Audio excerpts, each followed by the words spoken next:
Hello. आज की video में हम पढ़ेंगे effect of exercise on cardiovascular system. अब इससे पहले हमें सबसे पहले ये जानने की ज़रूरत है कि कार्डियोवास्कुलर सिस्टम होता क्या है। कार्डिक वास्कुलर सिस्टम हम कहते किसको हैं? हम हार्ट की प्रॉपर फंक्शनिंग का जो सिस्टम है उसे हम क्या कहते हैं? कार्डियोवास्कुलर सिस्टम कहते हैं। अब हम इसे कार्डिक क्यों कहते हैं? हम इसको हार्ट वास्कुलर सिस्टम भी तो कह सकते हैं ना। हम इसे कार्डिक इसीलिए कहते हैं क्योंकि जो हमारा हार्ट है ये एक स्पेशल तरह के मसल्स के ग्रुप के साथ मिलकर बनता है, जिसे हम क्या कहते हैं? कार्डिक मसल्स कहते हैं। और इसका काम क्या है? कार्डिक वास्कुलर सिस्टम में हार्ट का काम क्या है? हार्ट का काम है ब्लड को पंप करना। The only function of the heart is to pump the blood. अब जो है effect of exercise on cardiac vascular system. अब इफेक्ट का एक्सरसाइज के क्या किस तरह के इफेक्ट्स हैं कार्डियोवास्कुलर सिस्टम के ऊपर? तो एक्सरसाइज के जो है ना दो तरह के इफेक्ट्स आते हैं। कौन कौन से? एक तो आते हैं इमीडिएट, मीन्स जो आपको इमीडिएटली दिख रहे हैं, जिनको आप फील कर सकते हो, और दूसरा आता है long term effect of exercise. अब हम सबसे पहले बात करेंगे immediate effect of exercise on cardiovascular system. अब इमीडिएट इफेक्ट में सबसे पहला पॉइंट क्या क्या? Increase in heart rate. अब इंक्रीज इन हार्ट रेट कैसे होगा? इसको हम एक बहुत ही नॉर्मल एग्जाम्पल के साथ समझते हैं। एक ऐसा इंडिविजुअल है जिससे पहले कभी भी रनिंग नहीं करी है। आप उसे जो है फर्स्ट दिन भेज दोगे जॉगिंग के लिए कि जाओ आपको जाके जॉगिंग करनी है। उस समय क्या होगा कि वो इंसान पहले 10 मिनट में ही हाँफना शुरू हो जाएगा। तो वो जब हाँफ रहा है तो उस समय जो है नॉर्मल हमारा हार्ट रेट क्या होगा? 72 बीट पर मिनट। एक नॉर्मल इंडिविजुअल की हार्ट रेट जो है वो क्या आती है? 72 बीट्स पर मिनट। वहीं पर एक जो है ट्रेंड एथलीट, एक एंड्योरेंस एथलीट, एक बेस्ट एथलीट जिसके हम एग्जांपल लें, उसकी जो है नॉर्मल हार्ट रेट क्या होगी? 28 to 40 बीट पर मिनट। ठीक है। अब वहीं पर जब हम बात करते हैं एक ऐसे इंडिविजुअल की जिसने इंसान ने पहले कभी भी एक नॉर्मल इंडिविजुअल की जो कभी भी किसी भी तरह की इवेंट में मतलब just like in playing events में कभी पार्टिसिपेट नहीं किया, कभी भी किसी भी तरह की एक्सरसाइज नहीं करी हुई है, हम उसे जो एक्सरसाइज करने के लिए बोलते हैं। तो 5 मिनट्स के अंदर या 10 मिनट्स के अंदर ही दैट इंडिविजुअल जो है वो बहुत ज़्यादा हाँफना शुरू हो जाएगा। तो जब वो तेज तेज हाँफ रहा है तो at that time what is happening? उसका हार्ट रेट इंक्रीज हो गया है। अब हार्ट रेट क्या है कि दिल बहुत बार धड़क रहा है, उसका बहुत ज़्यादा जल्दी जल्दी धड़क रहा है। ये सिर्फ एक्सरसाइज के टाइम पर ही नहीं है। जब आप किसी भी फेयर को, आप अपने किसी भी स्ट्रेस में हो, या कभी भी आप कोई भी अपने सामने ऐसी कंडीशन देख लेते हो, तो आप क्या फील करते हो कि आपका हार्ट जो है वो बहुत ज़्यादा जल्दी क्या कर रहा है? बीट कर रहा है ना। तो वो क्या है? हार्ट रेट इंक्रीज हो रहा है। आपकी जब हार्ट रेट वो क्यों है? ताकि आपकी बॉडी की रिक्वायरमेंट उस समय जो है ऑक्सीजन कंजप्शन की क्या हो चुकी है? ज़्यादा हो चुकी है। तो वो हार्ट ज़्यादा जल्दी जो है बीट करते हुए उस ऑक्सीजन आपकी बॉडी की रिक्वायरमेंट को क्या कर रहे हैं? कंप्लीट कर रहे हैं। तो ये क्या है? जब आप पहली बार एक्सरसाइज कर रहे हो तो एक्सरसाइज को कंप्लीट करने के टाइम पर हार्ट रेट क्या हो रहा है? इंक्रीज हो रहा है। नेक्स्ट है इंक्रीज इन स्ट्रोक वॉल्यूम। जब हम स्ट्रोक की बात करते हैं ना, तो स्ट्रोक वॉल्यूम का क्या मतलब आ गया कि एक बार में हार्ट जो है कितने ब्लड को जो है वो बाहर भेज रहा है ना। एक बीट में कितना ब्लड का आउटपुट जो है हार्ट दे रहा है, that is called stroke volume. तो जो हमारा हार्ट है ना वो तो वो 1 मिनट में near about 50 to 70 ml blood को जो है वो क्या करता है? सेंड करता है, बाहर भेजता है। अब इसको हम एक एग्जांपल के, अब आपको कैलकुलेट करना है कि हमारा जो क्या कहते हैं ब्लड स्ट्रोक वॉल्यूम जो है वो कितनी है, मतलब कैसे हम कैलकुलेट कर पाएंगे। अब इसको कैलकुलेट करने का ना एक तरीका है, वो क्या है कि हमारा हार्ट रेट जो है क्या कहते हैं, heart rate and stroke volume, cardiac output मतलब कार्डिक आउटपुट क्या हो गया कि कितना सॉरी पहले मैं पढ़ा रही थी स्ट्रोक वॉल्यूम को लेकर। स्ट्रोक वॉल्यूम में क्या आ गया कि कितना जो है वो ब्लड को पंप कर रहा है ना 1 मिनट के अंदर। एक बीट के अंदर जो है हमारा हार्ट जो है वो नियर अबाउट 50 to 70 ml जो है ब्लड को पंप आउट कर रहा है। नेक्स्ट है इंक्रीज इन कार्डिक आउटपुट। अब कार्डिक आउटपुट में किस तरह से इंक्रीज हो रहा है? कार्डिक आउटपुट क्या हो गया? Is the amount of blood pumped by the heart in 1 minute.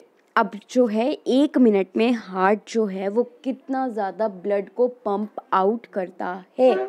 Normally जो है हम एक लेते हैं, हमारा जो ब्लड है, हमारा जो हार्ट है ना, वो कितना मैंने पहले बताया कि कितना जो है एक बीट में जो है वो कितना परसेंट ब्लड को पंप आउट करता है, 70 ml है ना, 70 मिलीलीटर। अब वहीं पर हमारा हार्ट जो है 1 मिनट में कितनी बार धड़कता है, दैट इज़ नियर अबाउट 70 है ना, 70 बीट जो है हम लेकर चलते हैं। तो 70 into 70 that is 4900, 70 into 70 that is equals to 4900। That means हमारा जो हार्ट है एक रेस्टिंग रेट पे हमारा जो हार्ट है वो कितना कार्डिक आउटपुट कर रहा है, कितना ब्लड भेज रहा है, 5900 ml is near about 5 litre है ना। तो वो 1 मिनट में नियर अबाउट 5 लीटर ब्लड को क्या कर रहा है, पंप आउट कर रहा है।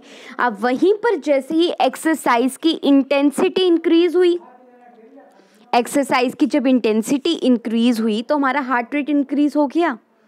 पहले हमारा हार्ट बीट क्या चल रही थी, हमारा हार्ट रेट क्या चल रहा था, 70 बीट पर मिनट। अब जैसे ही हमारा हार्ट रेट इंक्रीज होगा, अगर वो 100 पे हम लोग चले गए है ना, 100 हमारा हार्ट रेट पहुंच गया, तो 100 इंटू 70 ml कर दो, तो वैसे ही क्या होगा, आपका कार्डिक आउटपुट भी इंक्रीज होगा। जैसे जैसे इंटेंसिटी इंक्रीज होगी, हार्ट रेट इंक्रीज होगा, स्ट्रोक वॉल्यूम इंक्रीज होगी, तो आपका कार्डिक आउटपुट भी क्या होगा, इंक्रीज होगा।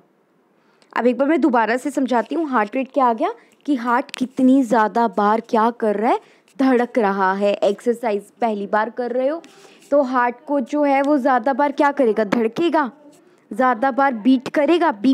क्यों करेगा, ताकि आपकी बॉडी को रिक्वायरमेंट को वो क्या कर सके, ज़्यादा से ज़्यादा जल्दी कंप्लीट कर सके। स्ट्रोक वॉल्यूम क्या होगी, इंक्रीज़ होगी। जब वो ज़्यादा बार धड़क रहा है तो वो उतनी ही बार ज़्यादा क्या करेगा, ब्लड को भी तो पंप आउट करेगा ना। अब नॉर्मल वो कितना ब्लड को पंप आउट कर रहा है, 50 to 70 ml।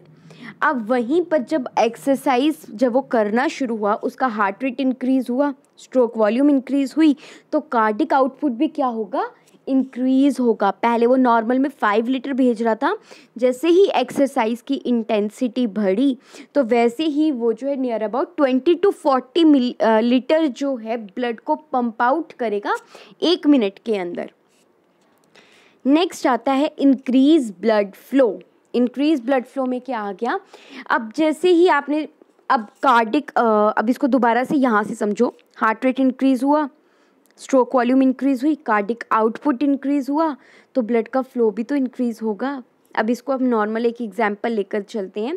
जैसे कि आपने क्या किया, पाइप है, एक पाइप में से पानी आ रहा है, ठीक है। अब जैसे ही जो है प्रेशर पीछे से पानी का बढ़ेगा, जैसे ही पानी का पीछे से प्रेशर इंक्रीज हुआ तो ब्लड का फ्लो भी तो इंक्रीज होगा ना। पानी का प्रेशर भी तो मतलब बढ़ेगा ना, पानी भी तो फिर ज़्यादा आएगा। पीछे से जब पानी ज़्यादा पंप आउट हो रहा है तो आगे से क्या होगा, पानी भी तो ज़्यादा बहेगा। तो सेम चीज़ यहाँ पर है ब्लड के साथ। जब हमारा हार्ट ज़्यादा बार धड़केगा, ज़्यादा ब्लड को सर्कुलेट करेगा, तो ब्लड का फ्लो जो है हमारी बॉडी में क्या होगा, इंक्रीज़ होगा। जब ब्लड का फ्लो इंक्रीज़ होगा तो हमारा जो है ब्लड प्रेशर भी इंक्रीज़ होगा। ब्लड प्रेशर की जब हम बात करते हैं ना, तो ब्लड प्रेशर में जो है दो तरह, ब्लड प्रेशर को हम दो पार्ट्स में डिवाइड करते हैं, systolic blood pressure and diastolic blood pressure. अब जो है इसको एक तरह से याद रखना, D word means diastolic blood pressure. Diastolic कौन सा हो गया, डाउन वाला, और सिस्टोलिक ब्लड प्रेशर कौन सा हो गया, आपका ऊपर वाला ब्लड प्रेशर जो आपका नॉर्मली चलता है 120/90, जो हम नॉर्मल लेकर चलते हैं। बट अब आप यहाँ पर क्या कह रहे हैं कि ब्लड जो है ब्लड प्रेशर इंक्रीज होगा। कैसे इंक्रीज होगा, ब्लड का जब फ्लो इंक्रीज हुआ है तो ब्लड का प्रेशर भी तो इंक्रीज होगा। अब जो ज़्यादा अमाउंट में जब ब्लड एक जो है पाइप से आ रहा है तो उसका प्रेशर इंक्रीज़ होगा। पहले जो है मतलब नॉर्मल प्रेशर से आ रहा था, तब वहाँ पर आपका नॉर्मल हार्ट रेट चल रहा है। बट जैसे आपने एक्सरसाइज की इंटेंसिटी बढ़ाई, पीछे से ब्लड जो है वो ज़्यादा अमाउंट में आने लगा। जब ज़्यादा अमाउंट में आएगा तो प्रेशर भी क्या होगा, इंक्रीज़ होगा। नेक्स्ट अब आपके आते हैं long term effect of exercise on cardiovascular system. अब long term effect of exercise में क्या आते हैं, सबसे पहला आता है increase in the size of heart. अब ये हार्ट के साइज को इंक्रीज करती है। अब किस तरह से इंक्रीज करती है, मीन्स आपके हार्ट की कैपेसिटी को वो इंक्रीज कर रही है। आपके मसल्स जो कार्डिक मसल्स जो हैं उनको वो क्या कर रही है, उनको भी वो क्या कर रही है, थिक कर रही है और साथ ही साथ में इंक्रीज कर रही है। जब भी हम एक्सरसाइज करते हैं तो वो मैंने आपको बताया था, हम किसी भी तरह की एक्सरसाइज करें तो वो हमारे मसल्स पे क्या करती हैं, मसल्स को टोन्ड अप करती हैं और मसल्स के साइज़ को इंक्रीज़ करती हैं। तो सेम उसी तरह से ये हार्ट पे भी तो इफ़ेक्ट डालेगी। ये हार्ट के भी साइज़ को क्या कर रही है, उसकी हार्ट की कैपेसिटी को बढ़ा रही है। हार्ट के मसल्स को जो है वो स्ट्रेंथ प्रोवाइड कर रही है। तो उससे जो क्या हो रहा है, हार्ट की जो वॉल्स हैं ना, हार्ट के जो मसल्स हैं वो साइड के वॉल्स जो हैं जिसको हम कहते हैं मायोकार्डियल, वो क्या हो रही हैं, वो इंक्रीज़ हो रही हैं, वो थिक हो रही हैं। ठीक है, तो इस हिसाब से क्या हुआ कि एक तो रेगुलर एक्सरसाइज परफॉर्म से, वो एक्सरसाइज परफॉर्म करने से क्या हो रहा है कि मायोकार्डिक जो है वो क्या हो रही है, वो जो है उनकी वॉल, जो मायोकार्डिक वॉल जो है वो क्या हो रही है, थिक हो रही है और इंक्रीज़ हो रही है। साथ ही साथ में जो हार्ट की कैपेसिटी है वो भी क्या हो रही है, इंक्रीज़ हो रही है। नेक्स्ट है decrease in resting heart rate. Decrease in resting heart rate में क्या है, regular exercise decrease the resting heart rate. If a 10-week training program is given to an individual whose initial resting rate is 72 beat per minute, after the training time his resting rate may be reduced up to 10 beat per minute. After regular exercise the heart finally become more efficient. It does not require to beat so quickly to supply blood to the body at rest. It has been noted that highly conditioned athletes can have their resting rate in the 30 seconds. अब यहाँ पर ये क्या कह रहा है कि जो है ये हार्ट रेट जो है उसको क्या करती है, रेस्टिंग हार्ट रेट को डिक्रीज़ करती है। अब रेस्टिंग हार्ट रेट को कैसे डिक्रीज़ किया, क्योंकि यहाँ पर पहले आपने ऊपर क्या पढ़ा कि साइज़ ऑफ द हार्ट क्या होता है, इंक्रीज़ हो जाता है। आपके जो है शॉर्ट टर्म इफ़ेक्ट जो है अब आपको लॉन्ग टर्म इफ़ेक्ट में रिज़ल्ट देना शुरू हो गए। अब आपके हार्ट को जो है ज़्यादा ब्लड को पंप करने की जो है पंप करना शुरू हो गया है। तो अब जब वो ज़्यादा मतलब अब वो रेस्टिंग रेट में भी अब आपके हार्ट की कैपेसिटी क्या हो गई है, इंक्रीज़ हो गई है। अब जो है वो एक जो है स्ट्रोक में भी, अब जो है पहले उसने कितना, वो स्ट्रोक में कितना दे रहा था, नॉर्मल एक इंडिविजुअल की कितनी जो है एक स्ट्रोक में कितनी ml ब्लड को वो सर्कुलेट कर रहा था, 70 ml। अब वहीं पर एक्सरसाइज करने से उसकी स्ट्रोक वॉल्यूम भी क्या हो गई, बढ़ गई, कार्डिक आउटपुट भी इंक्रीज़ हो गया। अब एक बार स्ट्रोक वॉल्यूम में अब वो ज़्यादा ब्लड को पंप आउट कर पा रहा है। अब जब वो ज़्यादा ब्लड को पंप आउट कर पा रहा है तो अब वो क्या कर पाएगा, अब बॉडी को नीड को जो है वो कम में भी ज़्यादा पहुंचा पाएगा। अब इसको हम नॉर्मल एक एग्जांपल से लेकर समझाते हैं। एक बकेट है, एक बकेट में जो है 10 लीटर वाटर पड़ा हुआ है, ठीक है। अब एक नॉर्मल इंडिविजुअल है और एक इसको एक एग्जांपल, इस बकेट को हम दो इंडिविजुअल्स को दे रहे हैं, एक एथलीट को और एक नॉर्मल एक इंडिविजुअल को। एक जो नॉर्मल इंडिविजुअल है उसकी बकेट में भी 10 लीटर वाटर है और जो एक एथलीट है उसकी बकेट में भी 10 लीटर वाटर है। बट जो एक नॉर्मल इंडिविजुअल है उसके पास जो है 10 ml का जो है वो है 10 ml का मग है, और वहीं पर एक जो एथलीट है उसके पास 50 ml का ब्लड है, 50 ml का मग है उसके पास। या तो कौन सबसे ज़्यादा जल्दी जो है अपनी बकेट को खाली कर पाएगा, डेफिनेटली एथलीट वाला इंडिविजुअल, क्योंकि उसके पास जो है ज़्यादा 50 ml लीटर का जो है 50 ml का जो है उसके पास जो है मग है, वो उसके साथ ज़्यादा जल्दी अपनी बकेट को क्या कर पाएगा, ख़त्म कर पाएगा। और वहीं पर जो एक नॉर्मल एक इंडिविजुअल है उसके पास जो है वो 10 ml का जो है मग है, तो उसको जो है ज़्यादा टाइम लगेगा। तो सेम वैसे ही हार्ट के साथ है। एक नॉर्मल हार्ट जो है वो कितनी बार जो है वो नॉर्मल की इंडिविजुअल है उसका रेस्टिंग रेट पर भी वो जो है कितनी बार जो है 72 बीट पर मिनट तक चलेगा। तो मीन्स वो क्या कर रहा है, कार्डिक इनपुट उसके पास क्या है, हार्ट रेट उसका तभी भी उतना ही रहेगा। वहीं पर एक इंडिविजुअल है, एक एथलीट है जो ट्रेंड हो चुका हुआ है, जिसके पास जो है हार्ट की कैपेसिटी इंक्रीज हो गई हुई है, वो तभी भी ज़्यादा अमाउंट में ब्लड को क्या कर पाएगा, सर्कुलेट कर पाएगा बॉडी में। फिर उसके बाद है इंक्रीज इन कार्डिक आउटपुट। डेफिनेटली वो कार्डिक आउटपुट को तो इंक्रीज़ करेगा। ये ऊपर वाला पॉइंट ही दोबारा से नीचे वाले में यहाँ पर बता रहे हैं। पहले जो एक एथलीट था वो कितना, नॉर्मल एक इंडिविजुअल है वो कितने ब्लड को वो कर रहा है, 5 लीटर ब्लड को 1 मिनट में सर्कुलेट कर रहा है। वहीं पर एक ट्रेंड एथलीट जो है वो कितने मिनट में जो है कितने ब्लड को वो नियर अबाउट क्या कहते हैं 25 to 35 लीटर 1 मिनट में ब्लड को क्या कर रहा है, सर्कुलेट कर रहा है। अब वहीं पर है इंक्रीज ब्लड फ्लो। डेफिनेटली जब आपके प्रेशर, मैंने बताया था ना, जैसे ही प्रेशर इंक्रीज होगा तो फ्लो भी इंक्रीज होगा, तो वैसे ही आपके फ्लो को भी क्या करता है, इंक्रीज करता है। बट अब इसमें जो पॉइंट ध्यान देने वाला है वो क्या है, डिक्रीज इन ब्लड प्रेशर।